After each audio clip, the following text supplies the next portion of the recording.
देखो बच्चों, चैप्टर का नाम है area related to circle, NTSC के लिए, और पेज नंबर है 302 रेजोनेंस की बुक से।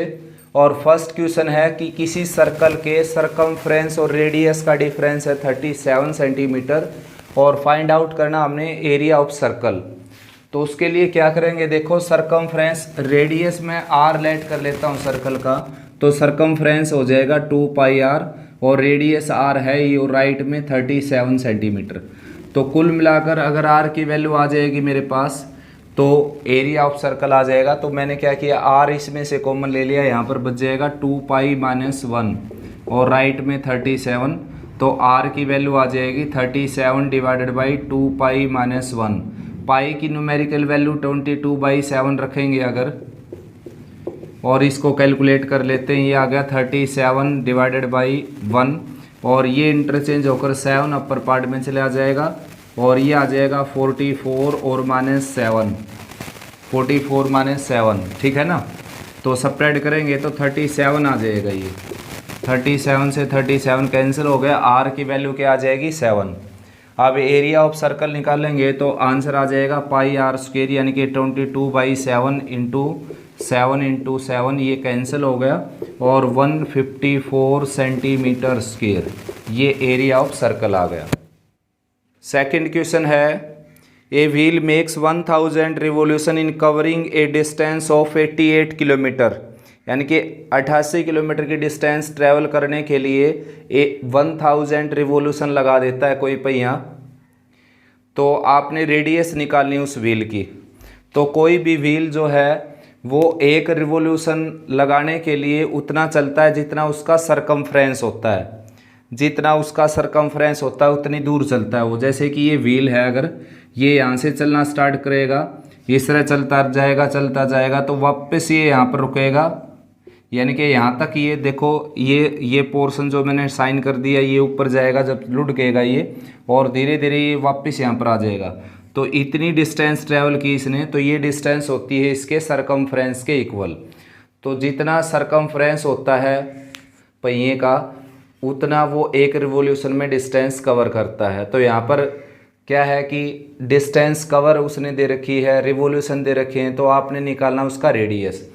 तो आपने ये चेक करना है अब कि एक रिवोल्यूशन में वो कितनी दूर जाता है। तो 1000 रिवोल्यूशन में जाता है वो 88 किलोमीटर। तो 88 किलोमीटर को मैं 1000 से मल्टीप्लाई करके और मीटर में कन्वर्ट कर देता हूँ, छोटी यूनिट हो जाएगी थोड़ी सी, 88,000 मीटर। तो एक रिवोल्यूशन में जाएगा पहिया आपका 88,000 डिवाइडेड बाई 1000, यानी कि एक रिवोल्यूशन में आपका जो व्हील था वो 88 मीटर जाएगा। इसका मतलब 88 मीटर इस व्हील का क्या हो जाएगा बच्चों, सरकमफ्रेंस। मैंने अभी बताया आपको कि कोई भी व्हील जो है एक रिवोल्यूशन में अपने सरकमफ्रेंस जितनी दूर जाता है। तो ये जो व्हील है एक रिवोल्यूशन में 88 मीटर गया, दैट मीन्स इसका सरकमफ्रेंस क्या हो गया, 88 मीटर। अब पाई की न्यूमेरिकल वैल्यू रखेंगे, ये यहीं पर कैंसिल कर देता हूँ मैं, 44 डिवाइडेड बाई पाई, तो पाई की न्यूमेरिकल वैल्यू 22/7 रखेंगे तो इंटरचेंज होकर 7/22 हो गया। ये 2 पर और 14 मीटर आपकी क्या आ जाएगी उस व्हील की रेडियस, ठीक है ना। नेक्स्ट क्वेश्चन है थर्ड क्वेश्चन। थर्ड की स्टेटमेंट है, a circular road runs around a circle if the difference between the circumference of outer circle and inner circle is 66 meter, find the width of the road। यानी कि जो outer circle है उसका radius मैं capital R late कर लेता हूँ, capital R, और जो इनर सर्कल है उसका रेडियस मैं स्मॉल आर लेट कर लेता हूँ। तो दो बड़े का सरकमफ्रेंस जो हो जाएगा 2 पाई आर हो जाएगा, छोटे का सरकमफ्रेंस आ जाएगा 2 पाई आर। तो दोनों के सरकमफ्रेंस का जो डिफरेंस है वो दे रखे है 66 मीटर।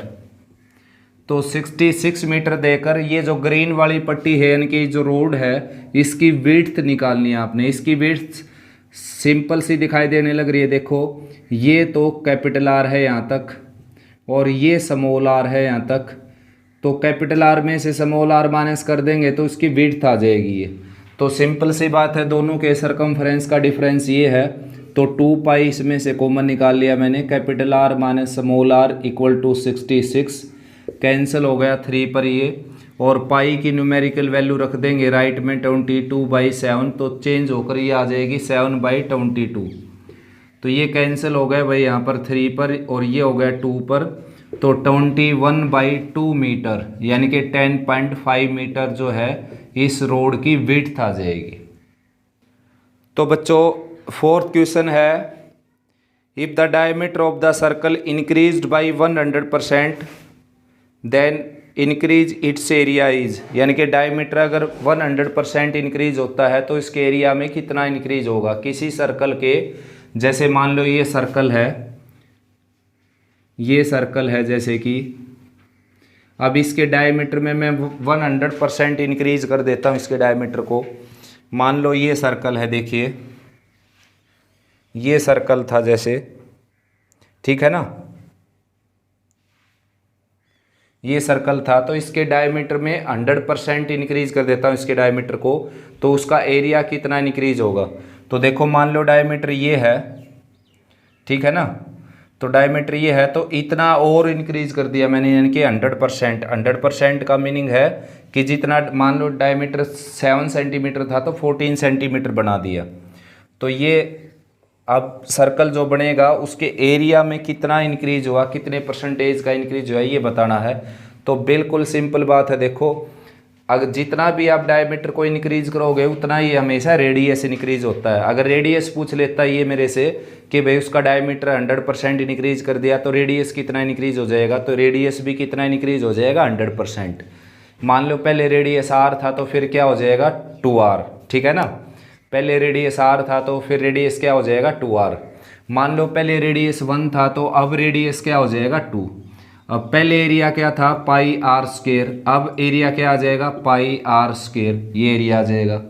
तो यानी कि पाई कॉमन है, पाई को हटा देते हैं तो एरिया में कितना चेंज हो गया, देखो 4 - 1 यानी कि 3, और परसेंटेज ये तो 1 पर निकाला है मैंने, 1 पर। अगर रेडियस 1 था, रेडियस 1 है, अगर उसका रेडियस 1 लिया मैंने, तो फिर इंक्रीज करने के बाद 100% क्या हो गया, रेडियस 2 हो गया। अब एरिया क्या आ गया, इसका 4 आ गया, इसका 1 है, तो दोनों के एरिया का डिफरेंस कितना आया यहाँ पर 3। वैसे तो 3 पाई आया है, लेकिन 1 पर कितना आ गया, 1 पर आ गया पाई, और 100 पर निकालेंगे तो 300, यानी कि 300% उसका जो एरिया है वो इंक्रीज हो जाएगा। अगर बिल्कुल एक्सप्लेनेशन से करना चाहते हो तो काफ़ी लेंथी हो जाएगा, मैंने बता दिया आपको बिल्कुल सिंपल वे में। देखो रेडियस उसकी 1 लेट कर ली मैंने, अब रेडियस हो गई उसकी 2, 100% बढ़ा दी, तो एरिया क्या हो गया पाई आर स्क्वायर हो गया। अब एरिया क्या हो गया पाई आर स्क्वायर, ये हो गया पाई यानी कि 4 पाई। पहले वाला एरिया क्या था पाई, नया एरिया क्या आ गया 4 पाई, तो एरिया ये किस पर इंक्रीज होया 1 पर, ठीक है ना, पहले वाले एरिया पर। यानी कि इंक्रीज कितना हो गया, देखो 4 पाई माइनस पाई, ये इंक्रीज हो गया एरिया। ये कितने एरिया पर इंक्रीज होया, यहाँ पर है आपका पाई 1, ये एरिया था पाई 1 स्क्वायर, इस पर इंक्रीज हो गया 3 पाई, और 1 पर इंक्रीज हो जाएगा 3 पाई बाई पाई, 1 पाई, पाई होगा ये कैंसिल हो गया, और 100 पर इंक्रीज हो जाएगा 100 से मल्टीप्लाई कर देंगे, यानी कि 300%। और एक्सप्लेनेशन से करना चाहते हो तो रेडियस को लेट कर लो आप, इनिशियल रेडियस इसकी, ये रेडियस लेट कर ली मैंने r, चाहे डायमीटर से निकालो लेकिन ऊपर एक लाइन लिख देना अब, radius and diameter increase at the same rate. तो एरिया क्या आ जाएगा इसका, देखो एरिया आ गया पाई आर स्क्वायर, और जब 100% इंक्रीज कर देंगे रेडियस को तो न्यू रेडियस कितनी आ जाएगी, न्यू रेडियस आ जाएगी 2r, न्यू एरिया आ जाएगा पाई आर स्क्वायर यानी कि 4r स्क्वायर। तो डिफरेंस या इंक्रीमेंट कितना आ गया, देखो 4 pi r square minus pi r square यानी कि 3 पाई आर स्क्वायर, ये इंक्रीज हो गया एरिया। तो पाई आर स्क्वायर पर इंक्रीज हुआ 3 पाई आर स्क्वायर, और 1 पर इंक्रीज हो जाएगा 3 pi r square by pi r square, और 100 पर इंक्रीज हो जाएगा 100 से मल्टीप्लाई कर देंगे, ये कैंसिल होगा यानी कि 300%। नेक्स्ट क्वेश्चन है क्लॉक की जो हैंड्स है उनके बारे में। The short hand and long hands of a clock are 4 centimetre and 6 centimetre respectively. Find the sum of the distances travelled their tips in 2 days। तो जैसे कि ये वॉच है, अगर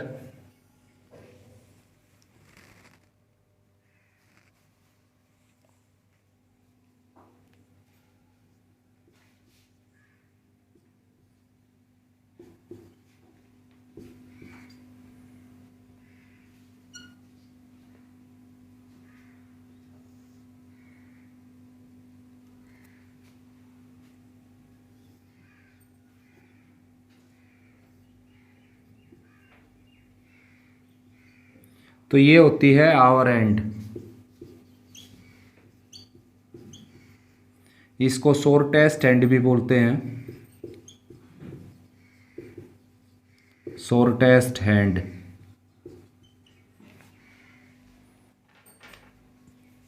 और ये होती है मिनट हैंड,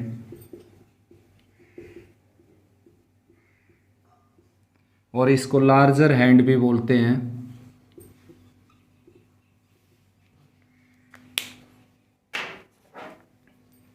और ये होती है लॉन्गेस्ट हैंड।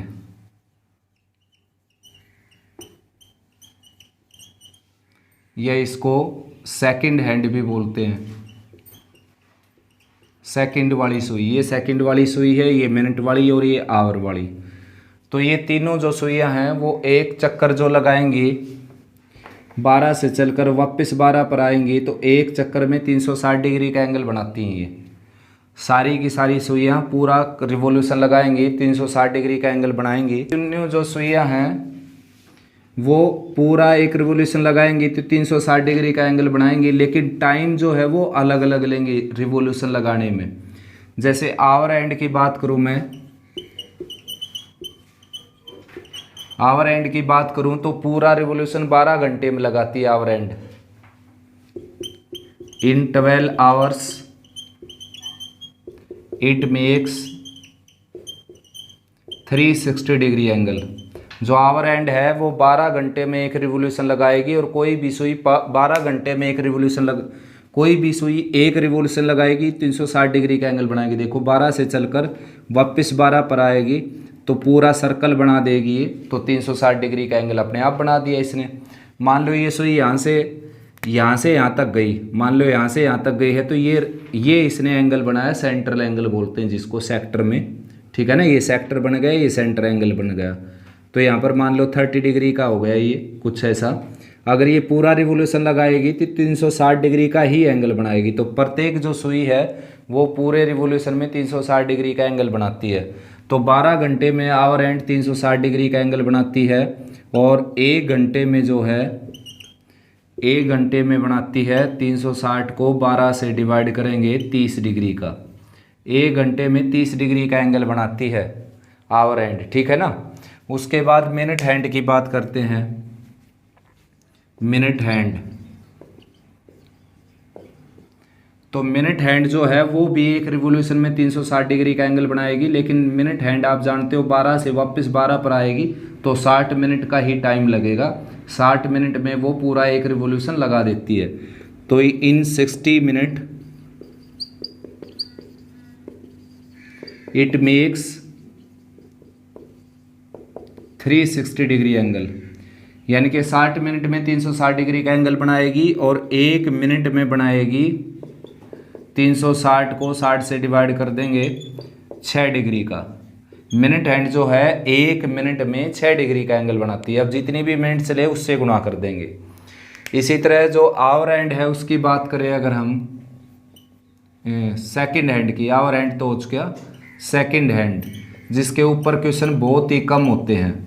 सेकंड हैंड जो है यानी कि सेकंड वाली जो सुई है, जो सबसे बड़ी सुई होती है घड़ी में, वो क्या है, एक रिवॉल्यूशन में वो भी 360 का ही एंगल बनाएगी, लेकिन वो एक रिवॉल्यूशन लगाती है केवल 60 सेकंड में। इन 60 second it makes 360 degree angle. In 1 second it makes 6 degree angle, यानी कि अब सिंपल सी बात होगी, सेकंड वाली जो सुई है वो 1 सेकंड में 6 डिग्री का एंगल बनाती है, मिनट वाली सुई जो है वो 1 मिनट में 6 डिग्री का एंगल बनाती है, आवर एंड जो है घंटे वाली जो सुई है वो 1 घंटे में 30 डिग्री का एंगल बनाती है। ठीक है ना। अब इसका क्वेश्चन ये है कि मिनट हैंड जो है, मिनट हैंड और आवर हैंड की बात नहीं की इसने की, शॉर्ट एंड लॉन्ग हैंड्स। ये शॉर्ट हैंड हो गई और ये लॉन्ग हैंड हो गई। इसको लॉन्ग हैंड भी बोलते हैं, इसको शॉर्ट हैंड बोलते हैं। वैसे शॉर्ट टेस्ट लिखना चाहिए लेकिन शॉर्ट हैंड लिख रखे हैं यहाँ पर। तो 5th क्वेश्चन में लिखा है short hand and long hands, जबकि शॉर्ट की बजाय लिखना चाहिए शॉर्टेस्ट हैंड, और इसकी जगह लॉन्ग चल जाएगा। ठीक है ना, क्योंकि ये तो लॉन्गेस्ट है। लेकिन फिर भी अंडरस्टूड है, यहाँ पर शॉर्ट हैंड लिख दिया तो आवर हैंड की बात की है, और लॉन्ग हैंड लिख दिया तो मिनट हैंड की बात की है। तो शॉर्ट हैंड है 4 सेंटीमीटर लेंथ की और लॉन्ग हैंड है 6 सेंटीमीटर लेंथ की। Find the sum of the distances travel by their tips in 2 days, यानी कि 2 दिन में उनके द्वारा जो डिस्टेंस ट्रेवल की ना उसका सम निकालना है। ये मिनट हैंड है और ये पूरा रिवॉल्यूशन 60 मिनट में लगाती है, 60 मिनट में। अब सबसे पहली बात ये है कि कोई भी सुई जो है वो मतलब कोई भी व्हील जो है वो एक रिवॉल्यूशन में कितनी दूर जाता है, तो एक रिवॉल्यूशन में वो जाता है 2 पाई आर की डिस्टेंस ट्रेवल कर जाता है। वो कोई भी व्हील जो है वो एक रिवॉल्यूशन में 2 पाई आर की डिस्टेंस ट्रेवल कर जाता है। अब ये जो वॉच है ये भी एक व्हील का काम करने लग रहा है, ये रेडियस का काम करने लग रही है ये सुई इसकी। तो एक रिवॉल्यूशन में ये जो सुई है पूरा रिवॉल्यूशन लगाएगी तो कितनी दूर चली जाएगी, 2 पाई आर की डिस्टेंस ट्रेवल करेगी ये। तो आर है इसका 6 सेंटीमीटर, क्योंकि लेंथ इसकी 6 सेंटीमीटर थी। अब देखो, अब हमने ये देखना है कि 2 दिन में कितने रिवॉल्यूशन लगाती है ये। मान लो 2 दिन में 4 रिवॉल्यूशन लगाती है तो 4 गुना हो जाएगी ये डिस्टेंस ट्रेवल। 5 रिवॉल्यूशन लगाती है तो 5 गुना हो जाएगी।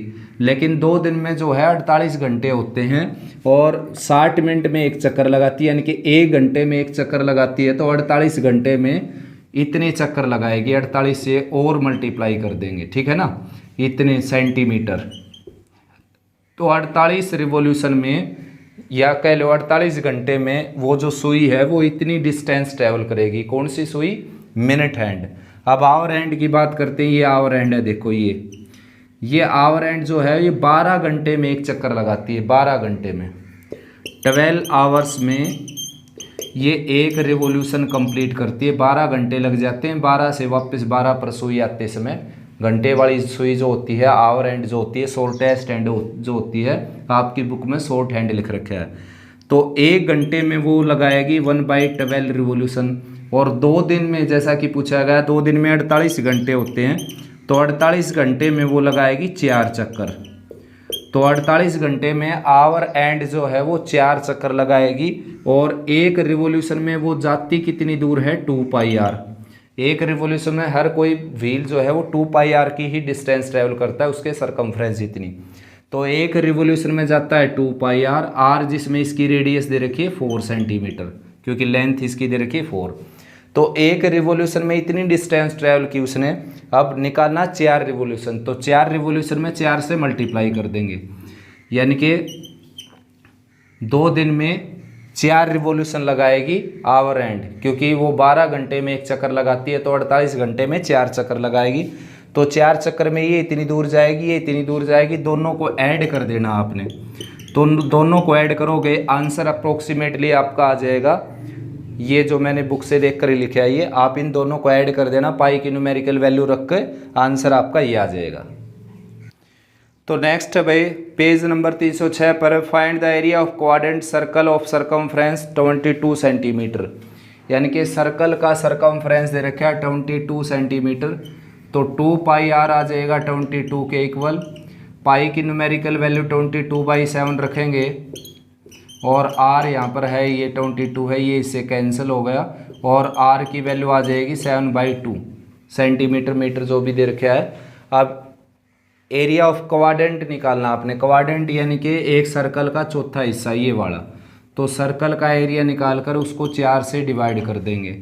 तो पाई की जगह 22/7 रखेंगे और आर स्क्वायर आ जाएगा 7/2 7/2। और 4 से डिवाइड कर देना है क्वाड्रेंट का एरिया निकालते समय। कैलकुलेट कर सकते हो आराम से, ये 11 पर कैंसिल हो गया तो 77/8 ये आपका आंसर आ जाएगा।